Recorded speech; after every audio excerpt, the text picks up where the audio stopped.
Mecmu'ul Adab, Adab Kitabı, Sufizade Seyyid Hulusi.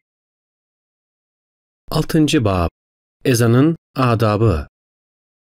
Farz namazlar için ezan Muhammedi okumak sünnet-i müekkededir. İslam belirtilerinin en şerefli ve faziletli olanlarından biridir. Hatta bir ülkenin halkı ezanın terki konusunda ittifak etseler, İmam Muhammed'e göre onlarla savaşmak gerekir. İmam Yusuf'a göre dövülür ve hapsedilirler.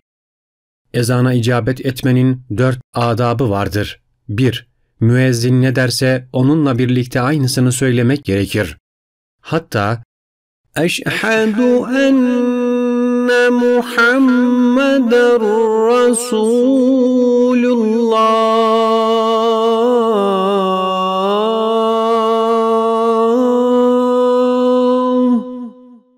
derken şehadet parmağına bakmalı, sonra Habibim ve gözlerimin nuru diyerek göze sürmelidir. Bunu yapanın göz ağrısı çekmeyeceği rivayet edilmiştir. 2. Müezzin "Hayye ale's-salâh,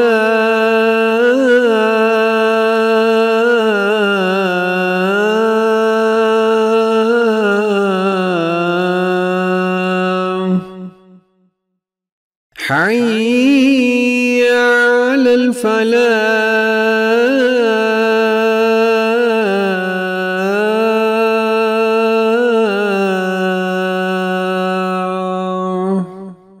derken وَلَا حَوْلَ وَلَا قُوَّةَ إِلَّا بِاللّٰهِ الْعَلِيِّ الْعَظِيمِ demek gerekir. 3. Sabah ezanında "Es-salatu hayrun minen nevm" denilirken doğru söyledin demek gerekir. 4. Ezan bitince şu şekilde dua etmelidir. Allahümme rabbe hazihi daveti tamme ve salatul qaime ati Muhammedenil vesilete vel fazilete ve derecetel rafi'a ve bahassun makamen mahmuden illezi vaadde. Allah'ım Muhammed'e ve onun ailesine salat olsun. Allah'ım şu tamam davetin ve kılınacak namazın Rabbi, Muhammed'e vesileyi, fazileti ve yüksek dereceyi vaat ettiğin makamı Mahmud'u ver. Ezan bittiğinde bu duayı okuyan kimse hakkında Resulullah sallallahu aleyhi ve sellem "Şefaatim ona helal olur" diye vaatte bulunmuştur. Resulullah sallallahu aleyhi ve sellemin şefaati ancak mümine mahsus olduğundan bu duayı okuyan kimsenin iman ile ölmesini müjdeler. Ve de Allah korusun imansızlıktan korunmasına işaret vardır. Ezan okunurken bir kimse ayakta ise oturmalı, oturuyor ise ayağa kalkmalıdır. Kısaca ezan için saygı gösterilecek bir hal almalıdır. Ezana hürmet etmek güzel bir ölüme sebep olacağı gibi Allah korusun bunun tam tersi de imansızlığa vesile olur. Hadis-i şerifte kim ezan vaktinde konuşursa onun imanının gitmesinden korkulur buyurulmuştur. Bir kişinin önemli bir işi olsa, o kimsenin sağ kulağına ezan, sol kulağına da kamet okunsa, Allah o kimsenin o önemli işini yapmasına yardımcı olur diye hadis rivayet olunmuştur. Ezan ile kamet arasında dua etmek müstehaptır.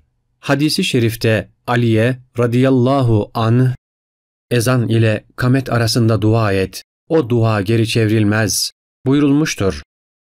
Ezanı ganimet bilmek gerekir çünkü hadis-i şerifte müezzinler sahurda ve iftarda müminlerin en güvenilirleridir.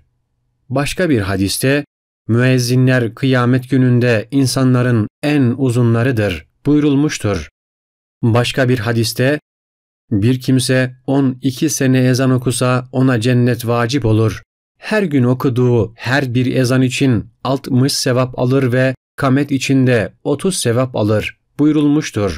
Mefatihül Cinan, Damat, Cami-us Sair.